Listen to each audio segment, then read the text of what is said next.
Un monstruo mitad hombre, mitad toro. Encerrado en un laberinto gigante, esperando su siguiente plato de carne humana. Este es el extraño mito del Minotauro. Un furioso y salvaje monstruo de la naturaleza que perdura como símbolo intemporal de la bestia que todos los hombres llevan dentro. Pero bajo esta historia acecha una impactante realidad. Un mundo real de sacrificio humano, zoofilia, guerra y los restos de un laberinto real. Este es el mito del Minotauro. Y la verdad que se oculta tras él. Una pesada puerta se cierra a nuestras espaldas. Ante nosotros, un laberinto de pasillos escasamente iluminado. El hedor de la muerte se percibe en el aire.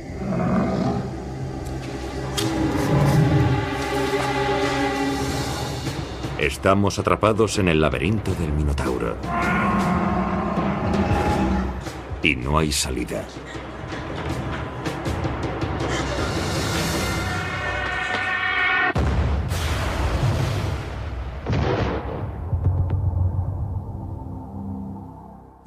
La historia del Minotauro era un relato de terror entre los antiguos griegos. El laberinto era una cámara de muerte. Quienes se quedaban encerrados dentro sabían que solo les aguardaba un destino: ser devorados por una bestia horrible, voraz.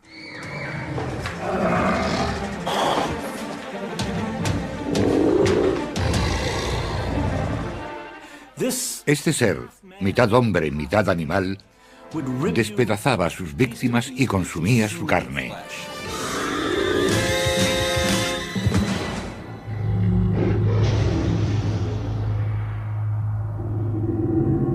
El Minotauro es el hijo mutante de una madre humana y un padre toro. Tiene el cuerpo de un hombre tremendamente fuerte y poderoso, pero la cabeza de un toro con cuernos. Por un lado es mitad animal, y este animal es voraz y hambriento, mata y se come la carne de sus víctimas. Por otro lado, el Minotauro es mitad humano, y muestra cierta vulnerabilidad por ello, porque su humanidad está atrapada dentro de su condición de bestia. En lo esencial, este mito representa la lucha entre la razón y la violencia, entre el orden y el caos. Los antiguos griegos que narraron esta historia se enorgullecían de ser civilizados. Algo en lo que los griegos creían verdaderamente era en que la razón humana podía hacer muchas cosas. Pero el Minotauro era el enemigo de la razón. Un símbolo de los instintos animales que todos los hombres llevan dentro.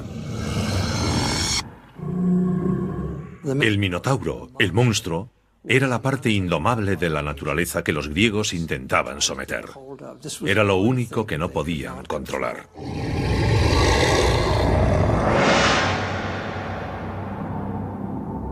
Según el mito, aquí es donde vive el Minotauro, en la isla de Creta. En la época en que esta historia tiene lugar, Creta domina el mundo griego, tal y como el Minotauro domina el laberinto. A finales de la Edad de Bronce, Creta era la potencia más importante en esa parte del Mediterráneo. Ciudades como Atenas y Esparta, que en el periodo clásico se convertirían en las potencias reinantes, no tenían ningún poder en absoluto. De hecho, tenían que pagar tributo a Creta, porque era la potencia más importante de la región. El Minotauro es creado para castigar al rey de Creta, Minos, por su intento de engañar a un dios.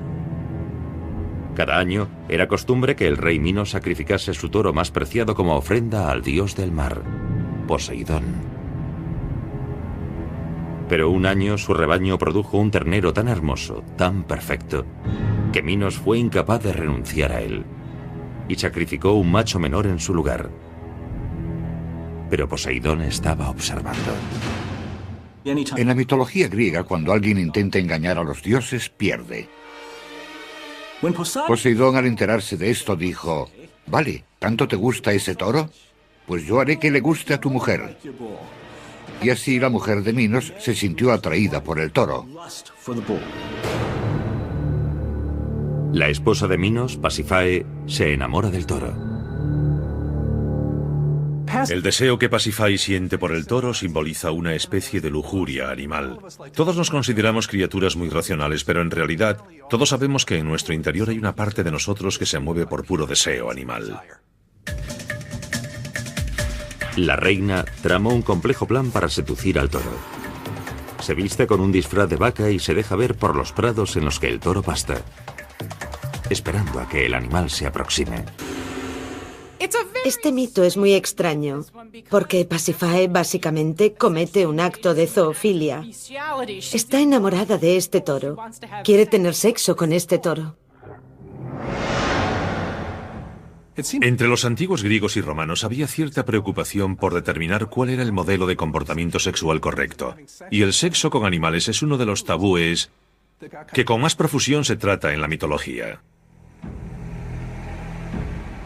En el mundo real vemos que estas escenas míticas, estas escenas famosas de zoofilia de la antigüedad, se ponen en práctica en el Coliseo. Se obligaba a algunas esclavas a copular con toros para entretener al público.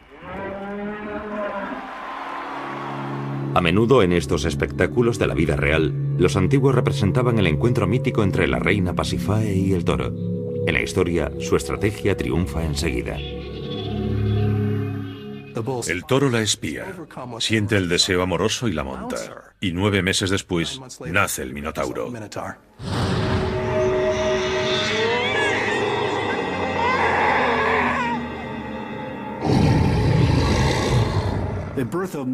Muchas veces el nacimiento de un monstruo va asociado al pecado o a algún otro tipo de crimen.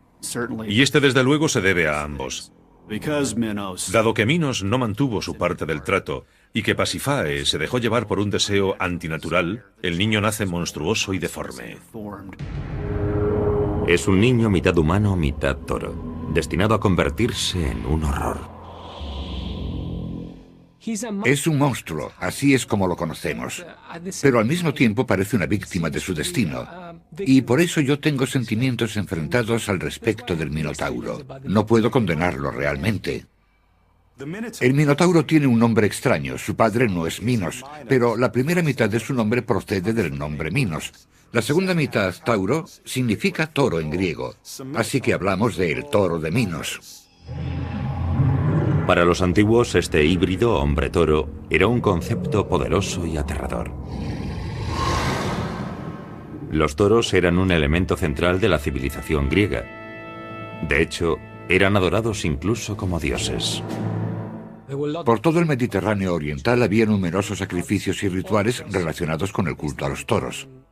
El toro representa la virilidad y la fuerza masculinas. Y eso es exactamente lo que era el toro religiosamente, un icono que representaba la potencia masculina y la fertilidad, y también una enorme fuerza y sabiduría. El recuerdo del poder del toro llegó hasta la época judeo-cristiana, donde vemos escenas de la Natividad en la que un toro insufla al niño Jesús su fuerza vital. Según el mito, el tiránico rey Minos se enfurece cuando nace el Minotauro y decide usarlo como arma contra todo aquel que se atreva a desafiar su poder. Diseña un plan siniestro para construir la prisión más aterradora del mundo y convierte a su bestial hijastro en su guardián devorador de hombres. Para construirlo, Minos recurre a su genio de la ingeniería particular, Dédalo. Dédalo es el constructor más famoso del mundo antiguo.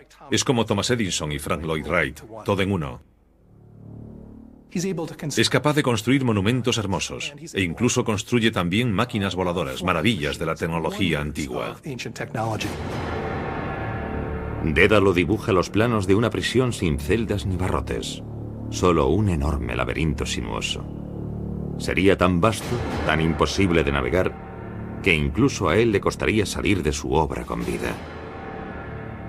Y en el centro estaría el Minotauro, aguardando a su presa. Es una serie de pasadizos y escaleras.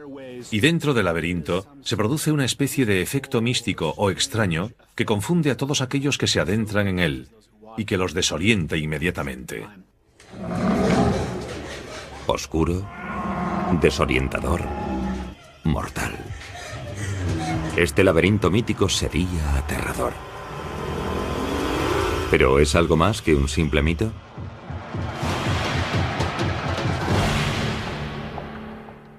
Hoy, en la isla de Creta, hay un laberinto subterráneo que guarda un espeluznante parecido con el laberinto del Minotauro. La cueva de Mesara.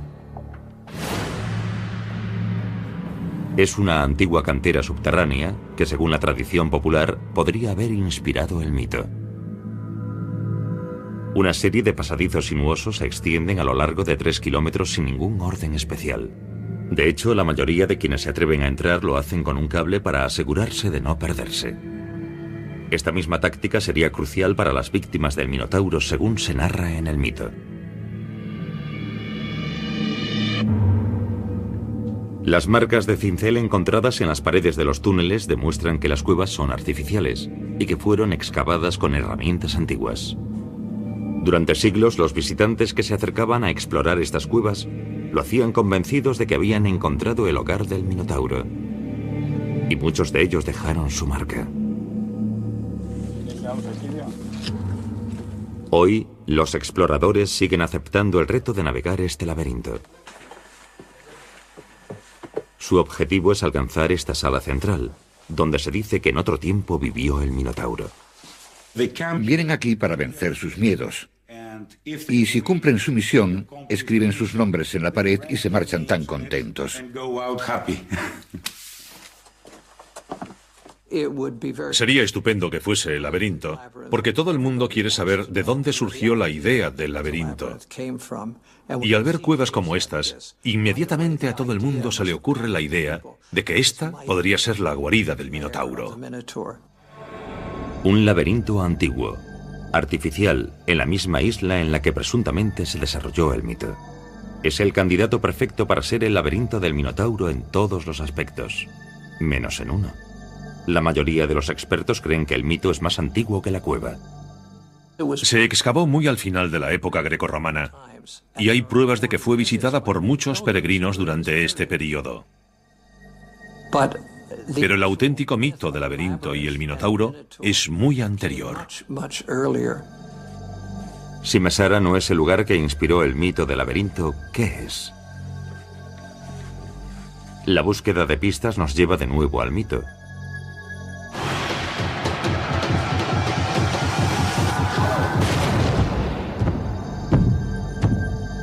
Con su terrible laberinto terminado, Minos, el rey de Creta, se centra en otro aspecto: buscar sus primeras víctimas. Es hora de comer para el Minotauro.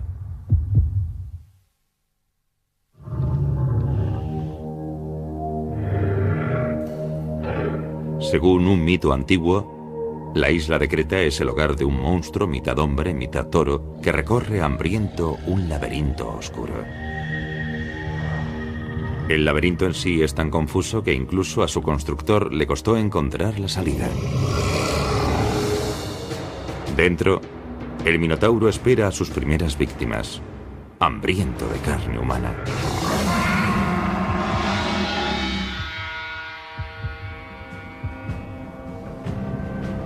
Mientras tanto, 300 kilómetros al norte, a una pequeña ciudad-estado llamada Atenas, han llegado atletas procedentes de todo el Mediterráneo para competir en una serie de pruebas deportivas.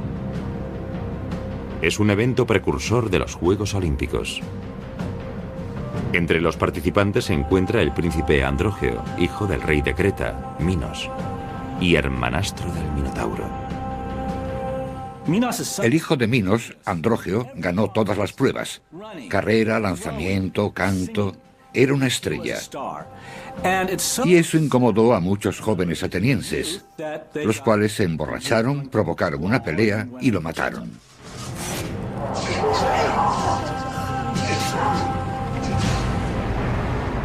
El hijo de un rey asesinado a sangre fría.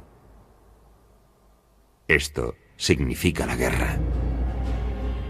Cuando la noticia llega a Minos, por supuesto, su pena es abrumadora y su ira y su sed de venganza enormes. El rey Minos decide castigar a los atenienses de la peor forma posible. Alimentará con ellos al Minotauro. La marina cretense ancla en Atenas y entrega su ultimátum. Minos exigió que le entregasen 7 hombres vírgenes y 7 mujeres vírgenes para ser sacrificados al Minotauro. Los individuos vírgenes eran un bien muy preciado en el mundo antiguo, porque se creía que su pureza los acercaba más a los dioses.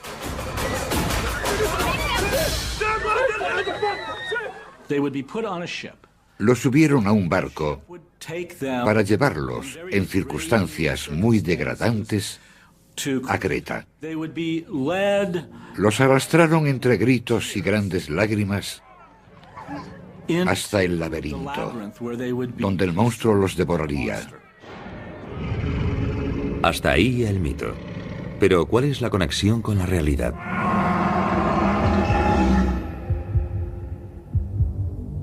Aquí, el relato simboliza un conflicto histórico real.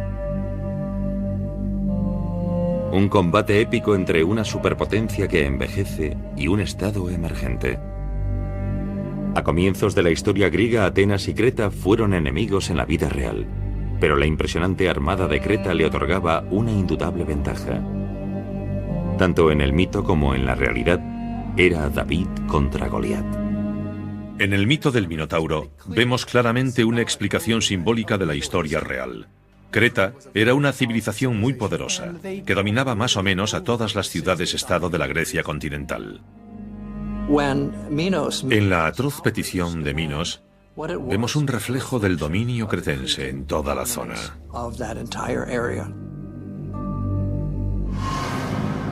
Los atenienses contaban la historia del Minotauro como propaganda política. El Minotauro representaba la tiranía de Creta. El laberinto era el poder casi ineludible de Creta. Y las víctimas simbolizaban el sufrimiento de Atenas. El propósito del mito era presentar a los cretenses como bárbaros y malvados. Y funcionó. Para los propios griegos, que adornaron esta historia a lo largo de los siglos, era una prueba muy importante de que ellos, sus dioses y su pensamiento racional, eran superiores a los cretenses y a sus toros y sus monstruos.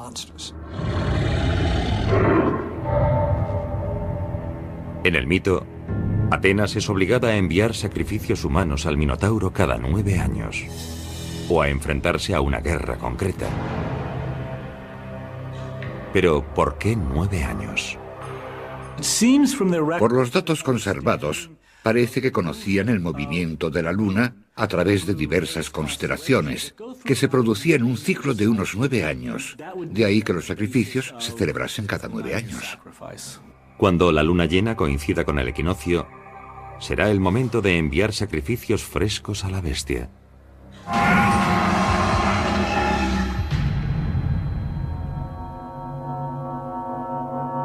Mientras las primeras víctimas son encerradas en el laberinto, al otro lado del mar se desarrolla un acontecimiento que será crucial. En un pequeño reino a 80 kilómetros de Atenas nace un niño. Su nombre es Teseo. Él es uno de los primeros grandes héroes de la mitología griega, el predestinado a desafiar al Minotauro. El nacimiento de Teseo es de gran importancia para la identidad nacional ateniense. Teseo pertenece a una clase de héroes antiguos. Se caracterizan por su tremenda fuerza, su tremenda valentía y también su gran inteligencia. Teseo es hijo de una preciosa princesa griega y de no uno, sino 2 padres poderosos. La noche en que fue concebido, su madre practicó sexo con Egeo, rey de Atenas, y con Poseidón, dios del mar. Lo que ocurre normalmente es que la madre se acuesta con el padre humano y se acuesta también más o menos al mismo tiempo con el padre divino, de modo que se produce la fertilización por 2 hombres simultáneamente. Esta doble paternidad le permite heredar el trono de Egeo y además tener acceso a favores especiales de Poseidón. Este recurso de los dos padres era una trama habitual en los mitos antiguos y algo que incluso reivindicaron algunos gobernantes de la vida real. Tal vez uno de los más conocidos es Alejandro Magno, que proclamaba ser parcialmente divino. Más adelante, en el periodo romano, los emperadores a partir de Augusto pretendían haberse convertido en dioses. Sin duda es algo que te confiere una cierta autoridad poder decir, soy hijo de un dios.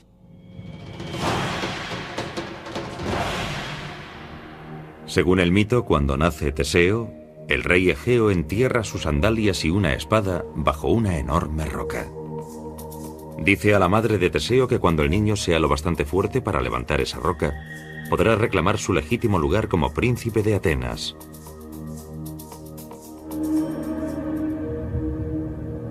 Nueve años después, Creta exige de nuevo el envío de 7 hombres y 7 mujeres como tributo para morir en el laberinto del Minotauro. El reino necesita un héroe.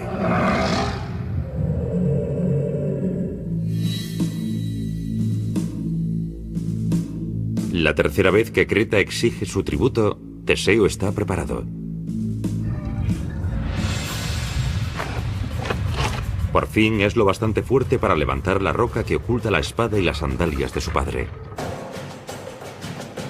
Se promete entrar en el laberinto, luchar contra el Minotauro y liberar a Atenas de la tiranía de Creta. Es el clásico enfrentamiento entre el monstruo y el héroe. Y pruebas modernas han revelado la sorprendente verdad que está detrás.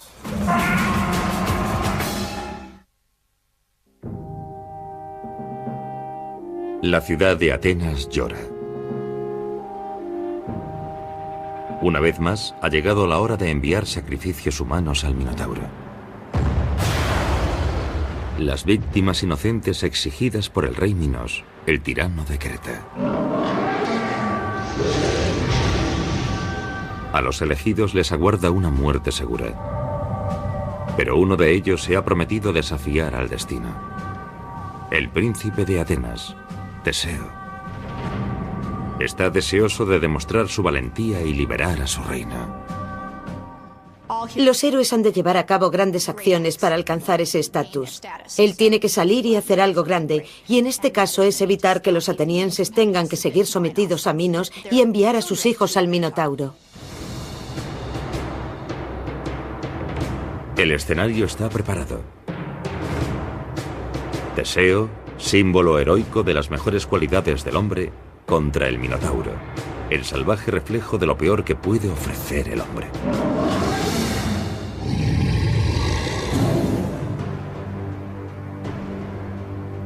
Antes de que Teseo parta hacia Creta, su padre le da una importante orden. Cuando vuelva a Atenas, si vuelve, debe izar la vela blanca en lugar de la negra. De ese modo, cuando el barco aparezca en el horizonte, el rey sabrá que su hijo está a salvo.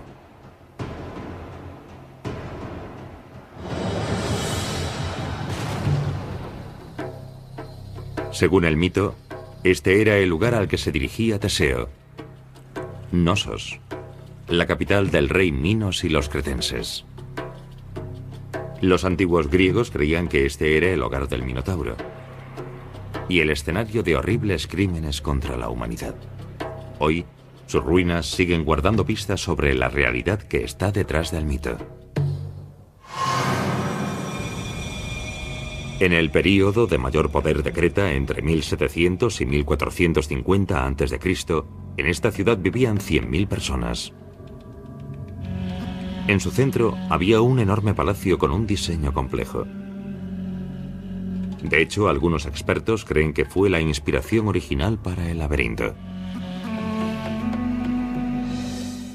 A todo el mundo le habría resultado extremadamente difícil orientarse en ese enorme palacio, que tenía como 1000 habitaciones y 5 pisos de altura en algunas zonas. Había muchos pasillos y ninguna sala grande. Los pasillos iban de una habitación pequeña a otra habitación pequeña, así que no había ninguna línea recta hacia ninguna parte. Cuando los griegos vieron esto por primera vez, no creo que lo entendieran. De ahí habría surgido la idea del laberinto. Imaginaron una serie de pasillos oscuros tipo mazmorras. Aquello violaba el sentido de la simetría. A los griegos les gustaba la simetría. Las excavaciones modernas realizadas dentro del palacio no han hecho sino reforzar su conexión con el mito del Minotauro. A lo largo y ancho del yacimiento se encuentran señales del culto a los toros. Un fresco encontrado en el palacio representa incluso a un joven luchando contra un toro. Es una escena que parece sacada directamente del mito. La representación del Palacio de Nosos muestra a un joven desnudo, saltando por encima de un toro de largos cuernos que parece enfurecido y a punto de embestirle.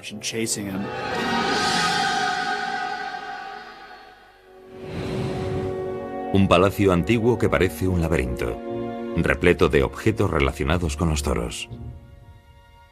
Es fácil imaginar cómo este palacio pudo haber inspirado el mito. Pero las conexiones no terminan ahí. Los arqueólogos han desenterrado pruebas que sugieren la existencia de un auténtico rey Minos. Un salón regio con su trono perfectamente intacto. Es el más antiguo encontrado en Europa y se remonta a 3500 años atrás. También se ha encontrado una inscripción en una lengua antigua, que incluso podría mencionar al rey por su nombre. En los archivos del templo de Creta, se encontraron unas tablas de piedra en las que hay inscritas palabras que parecen reproducir el nombre del rey Minos. Hay una palabra, Minute, y una segunda palabra, Minurroya. Y eso podría significar Minos el rey. Roya es el título de realeza. Estas pistas sugieren que el rey Minos podría haber existido de verdad. Pero la conexión más interesante con el mito del Minotauro aparece en otra tabla encontrada en el yacimiento. Describe una ofrenda a una denominada Señora del Laberinto. Aquí, escrita, hay una referencia directa al laberinto del Minotauro. Es una conexión inequívoca entre la ciudad de Nosos y el mito. Pero, ¿quién era esta Señora del Laberinto? Su identidad es un misterio fascinante. Los expertos creen que era una mujer de gran importancia en palacio, una sacerdotisa de alto rango o incluso la hija del rey. En el mito, la hija del rey Minos es Ariadna, y ella juega un papel importante en el resto de la historia. No sabemos quién era la Señora del Laberinto, pero podría haber sido Ariadna, dado que ella tenía derecho a ser la sacerdotisa del templo porque era la hija mayor del rey Minos.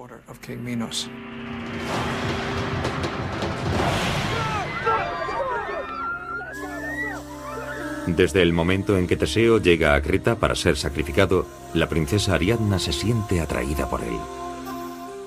Ariadna se fija en el porte de Teseo, en su valor, en su mirada resuelta, e inmediatamente se enamora de él. Se ve abrumada por el poder del amor que siente por Teseo y decide inmediatamente que le ayudará, porque no quiere que muera en el laberinto como los demás. Pero Ariadna debe actuar rápido. Va en busca de Dédalo, el diseñador del laberinto, y le suplica que le explique cómo salir de él. Y él le entrega algo, un clou. En las tradiciones inglesas antiguas de este mito, la palabra clou significa ovillo de hilo. Esto es lo que Dédalo entrega a Ariadna, y de ahí deriva la palabra inglesa actual clou, que significa pista. Dédalo le comenta, ¿por qué no usas un ovillo de hilo? Ata un extremo a la puerta y ve desenrollándolo a medida que te adentres en el laberinto. Una vez que hayas llegado al centro, encontrarás el camino de salida simplemente siguiendo el hilo. En exploraciones submarinas, seguimos usando ovillos de hilo. Los buceadores atan el extremo del hilo a una abertura en un pecio o una cueva. Entran, exploran y para salir vuelven a seguir el hilo. La razón, que es lo que los griegos valoraban por encima de todo, es lo que resuelve el problema. Una respuesta muy sencilla a lo que parece una situación imposible.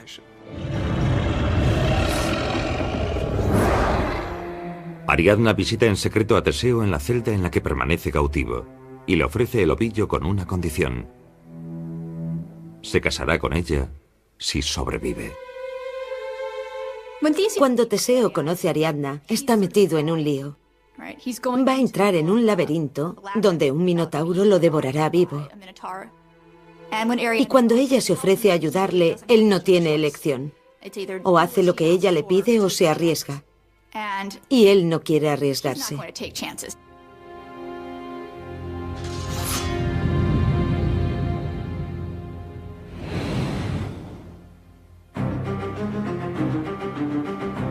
A la mañana siguiente, 14 víctimas son encerradas en el laberinto. Los corderos del sacrificio.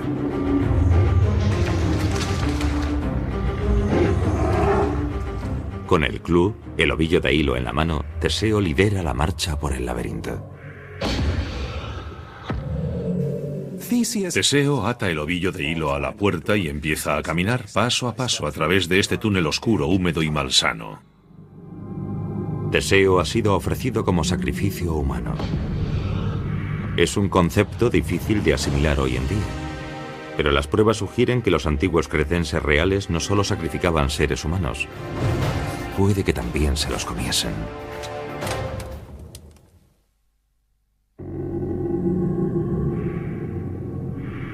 Teseo, el príncipe de Atenas, guía a sus compañeros de sacrificio hacia las entrañas del laberinto, decidido a enfrentarse cara a cara con el Minotauro. Lleva un ovillo de hilo para poder encontrar el camino de vuelta. Mientras los gruñidos bestiales del Minotauro se escuchan cada vez más cerca, Teseo está decidido, pero sus compañeros de cautiverio empiezan a flaquear.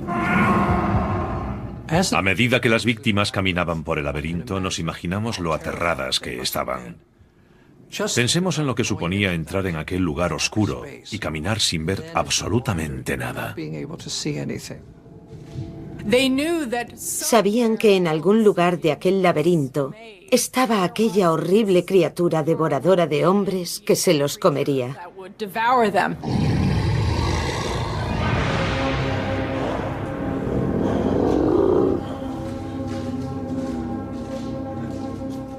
Ellos no sabían cuándo se encontrarían con el monstruo.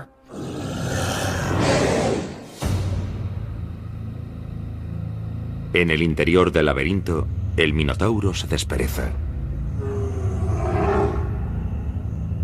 Oye los gritos de las aterrorizadas víctimas que caminan a su encuentro.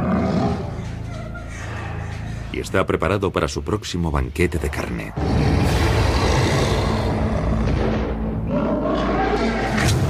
Este es el enemigo al que Teseo debe derrotar para liberar a Atenas de la tiranía de Creta.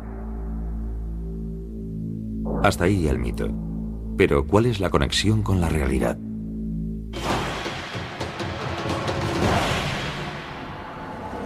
La tensión entre Creta y Atenas durante la Edad de Bronce está bien documentada. ¿Pero eran realmente tan salvajes los cretenses como se sugiere en el mito? En el Palacio de Nosos, las excavaciones han arrojado pruebas que sugieren que podría haber parte de verdad tras esta historia. Inscripciones encontradas en el yacimiento han sido interpretadas como ofrendas realizadas a los dioses. Ofrendas humanas. Hay inscripciones en las que se ofrece a una sierva y otras en las que se ofrece a 10 varones. Personas reales asesinadas en un sacrificio ritual, al igual que las víctimas del Minotauro en el mito. Esto nos sugiere que en Creta efectivamente se practicaban sacrificios humanos. Pero las pruebas se extienden más allá de las inscripciones. También hay huesos que muestran las marcas de asesinatos a sangre fría. En 1979 se desenterraron más de 300 en Nosos. Por increíble que parezca, todos ellos pertenecían a niños. Aproximadamente un 25% presentaban marcas de cortes hechos con una hoja fina, como la que se usaría para separar la carne del hueso. Los huesos mostraban marcas de cuchillos. Había cortes en los laterales. Es difícil descartar el hecho de que se produjo un despiece, tal vez incluso canibalismo. ¿De qué otra forma se podrían explicar esas pruebas? En el mismo lugar que los huesos humanos, se descubrieron también huesos de oveja. Habían sido sacrificadas del mismo modo. Las raspaduras se parecen mucho a las que encontramos en animales sacrificados que han sido preparados para comer. Esto sugiere que los antiguos cretenses no solo sacrificaban humanos, sino que se los comían. ¿Será este deseo del Minotauro de ingerir carne humana una referencia en clave al canibalismo? Es el crimen más repulsivo y repugnante que podemos imaginar. Es la forma perfecta de demonizar a alguien. Imaginemos a los antiguos griegos contando esta historia sobre su gran enemigo, Creta, de que no solo era un pueblo horrible, sino que también eran caníbales.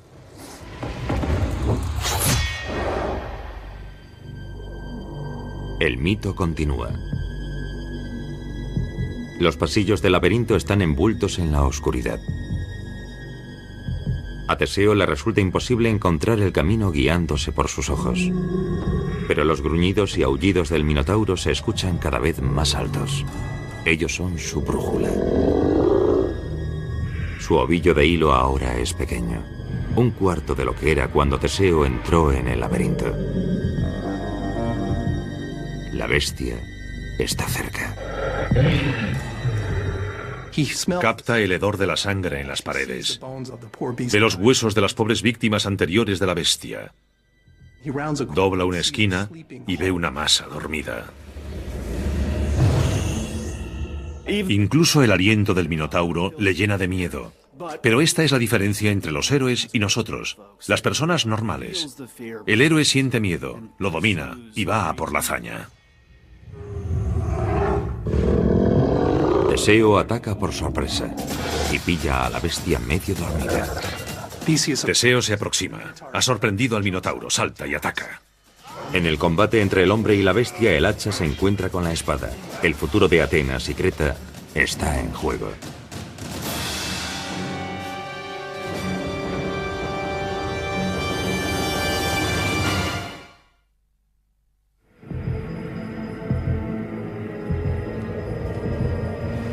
En las horas previas al amanecer, el sonido de la lucha rompe el silencio de la noche. Dentro del laberinto, Teseo ha acorralado al Minotauro.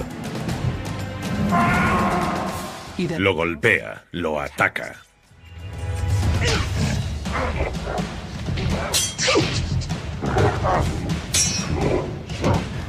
Antes de que la bestia sepa qué le ha pasado, Teseo ya ha cobrado ventaja. El Minotauro lucha y muere.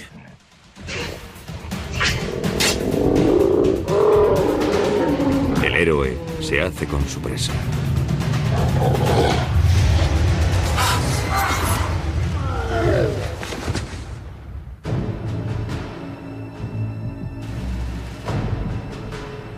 El Minotauro, esta alma terrible, torturada, atrapada, ha muerto. Teseo, hijo de Poseidón y príncipe de Atenas, ha destruido la maldición del rey Minos. Imaginemos el latido de su corazón, la adrenalina bombeando. Está cubierto de la suciedad y la sangre de esta bestia muerta y de la de los otros seres humanos a los que esta bestia ha devorado a lo largo de los años. La fuerza de la razón, encarnada por Teseo, ha vencido a la fuerza de la irracionalidad, encarnada por el Minotauro. Pero no hay tiempo para celebrar la victoria. Está a punto de amanecer. Teseo debe actuar rápido si quiere escapar a la ira del rey Minos. Aunque ha matado al Minotauro, la cosa todavía no ha acabado. Porque a Minos no le hará mucha gracia, así que tiene que volver sobre sus pasos, salir del laberinto y volver a su barco.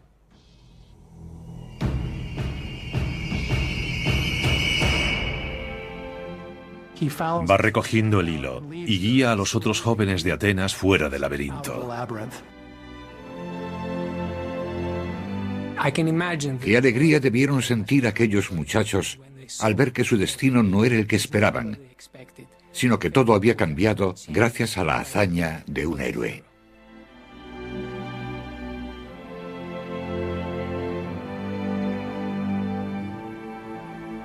Ariadna, la princesa de Creta, no ha descansado en toda la noche, esperando oír alguna señal de la supervivencia de Teseo. Él ha prometido casarse con ella si escapa del Minotauro con vida, y ella pretende que él cumpla su palabra. Poco antes del amanecer, se une a él, y su barco zarpa hacia Atenas. Este es un momento clave en la mitología griega. Cuando Teseo mata al Minotauro, su acción se convierte en un acto simbólico. El héroe de Atenas la libera por fin del yugo de Creta. Es un símbolo del triunfo de Grecia sobre Creta, de la valentía e ingenio humanos. Estas historias inspiraban a los jóvenes ciudadanos a ser fieles a su país, a sacrificarse por la gloria de sus ciudades y a convertirse en auténticos ciudadanos de una urbe democrática.